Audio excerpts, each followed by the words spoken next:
brokenness, if you can understand that the God of the Bible is such, his power is such that he wants to use you as a man, you as a leader, you as a lady who's choosing leaders and who are under the leadership of others, understanding that this is the distinctiveness. It's not your right theology. It's not the thing that you have put God on your dead because of X, Y, and Z. This is simply the beginning that as a father, I have to model this understanding that the submission, listen for a second. The submission that the Bible is describing is this willful, volitional experience that I put myself under somebody, willfully.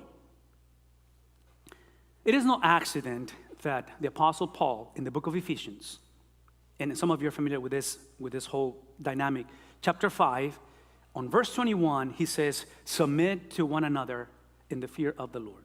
And then he goes and says, that husbands are supposed to love their wives, and wives are supposed to submit to their husbands. And then he goes on into this whole marriage relationship, just like Jesus, loved the church and all that. And then in chapter 6, he goes into this whole children, obey your parents. Please hear me say this closely. This is the urgency of the matter. This is why this matters on Father's Day.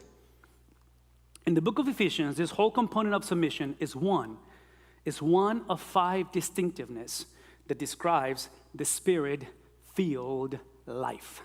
And all that I'm trying to tell you is that until chapter 6 of Ephesians, which is the last of the chapters, then he touches on the issue of a spiritual warfare.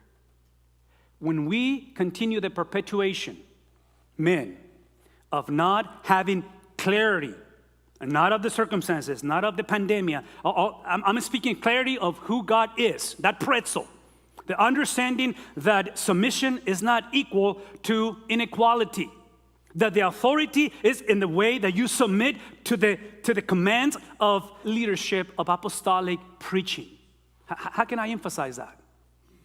If you're a man, if you're a father, if you're a single man, I want to know how the leadership of these apostles are shaping your worldview. I know you're a firstborn. I know you probably have a lot of experience. I know you're driven. I know you have places to go, people to see. But I want to know, as a single man, as a young man, as an older man, whoever you are, I want to know how much you know of the spoken word, written word given by other men called the apostles, speaking to the church. Number one. Secondly, is the understanding that if you're a father or you're a man, and if this is a reality that we live in a time and age, and it has always existed, that there's an invisible reality that is behind the physical reality. If this is the case, we are protectors. Our job is to go into warfare. And apparently Paul is telling the church in Ephesians, and Peter to the church that has been persecuted, that this whole concept of being filled, this is not salvation. This is behaving like a safe person. I'm going to say that again. See? And again, ladies, you need to listen to this. This needs to be the distinctiveness of the man that you're choosing. And if you are married, this needs to be the driving force of marriage. It's the feeling of the Holy Spirit that this is the behavior of Jesus reflected in your life, because this is a reality. I know there is a pandemic, and I know it's real, but there is a spiritual pandemic. I know there is chaos, but there is a spiritual chaos. I know people are dying physically, but guess what? There is a second death.